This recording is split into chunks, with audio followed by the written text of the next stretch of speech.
Ito po yung laman ng portfolio natin. Proof of identity. Tapos, AF2 or enrollment form. PIS, dapat may pre tsaka post. Pag sinabing pre at post, merong mababa yung pre, yung post po natin is mataas. In case dito, parehas lang po 10 yung kanya. Pero as much as possible dapat mababa yung pre-test. Tapos, ito yung FLT. May pre tsaka post na rin yan. Yung laman ng FLT, yung exam na kinukuha dito sa FLT exam.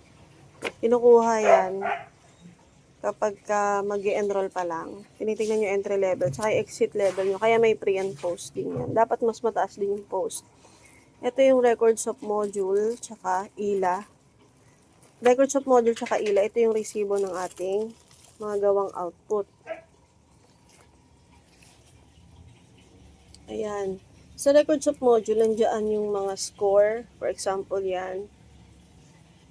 Started date. Dapat sunod-sunod yung date niyan. Kung ano yung ginawa mo. Labas ko nga muna. For example, ito. Affixes. Sunod. Main idea, fact and opinion, tsaka context clues. May score yan. May date, started date, tsaka finishing date. Pre at tsaka post test. Dapat mas mataas pa rin yung post test. Yung activity, lalagay nyo kung anong title or anong ginawa nyo doon sa activity.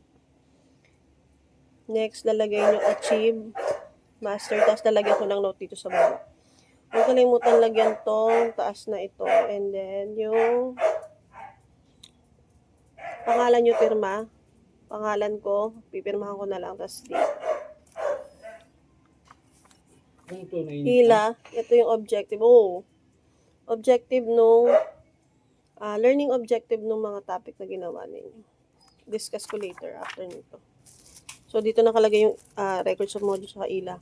Life experience, ayan siya. Huwag pa rin kalimutan tong pangalan, level.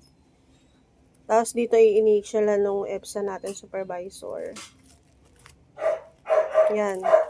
Dito sentence. Tapos dito naman, what, when, where lang naman to. Checkan lahat to. What,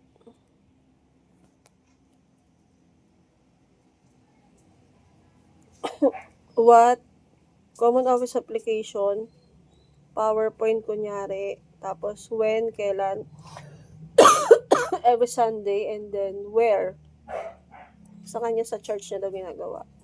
Mobile devices, yun lang naman yun. Lahat to halos dapat may sagot. And then next, summary of work history. Ano yung mga work history nyo? Ganun pa rin, kailangan may pirma dyan. Tsaka dyan sa baba. Tapos RPL4. Dito naman sa RPL4, letter A tsaka bilang ang chechekan. Tapos ako na maglalagay dito sa dulo. Huwag nyo itong lagyan. Itong nalagay ko. Ganun pa rin, meron yan dito sa unahan. Tapos kada subject yan sa dulo may pipirmahan din tsaka date. Tapos yan, LS1 English. Try natin tignan.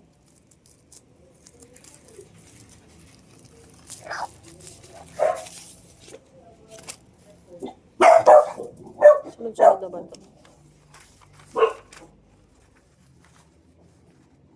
Anong topic to? Propaganda technique. Propaganda technique, fact and opinion. Yung root, yung ILA tsaka ROM niya. Yung ILA ito, ano ba to? Define what root word and prefixes. Ayan. Bali yung ROM niya, root word, affixes and suffixes. Ganyan. Example na lang natin tong fact and opinion ba to? Wala pa siyang check. Bakit dalawa to? Ito na nga lang. Main idea na lang. Main idea. May date yan, 7/7/25. Nakalagay dito, 7/7/25 starting date. Tinapos niya ng 7/7/25 date. Yung score ng pre-test niya ay 10. Ito yung 10. Bakit walang check? Basta 10 yan. Lapis lang ata yung ginawa niya ng check. Ayan, may mga check yan. Siligaw ko na to, bakit walang score? Iba na lang to. Ito na lang, prefixes, suffixes. Pretest niya 18/18. Ito yan, pretest 18/18. 18/18 dito. Tapos, activity 15/15. 15/15 yan. Tapos, post-test niya is 20/20. Ayan, no? 18/10 yung pre, 20/20. Yung other related niya, 15/15. Tapos yun, kailangan mag-align yan.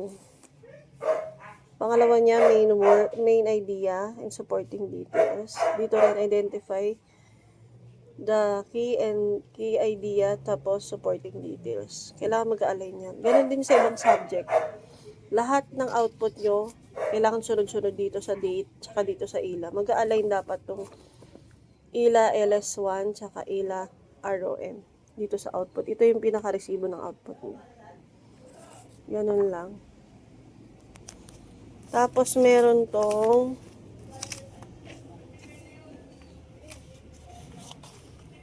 kailangan naayusin to sa pagkakasunod-sunod tong output na to. Depende dun sa ROM tsaka ILA.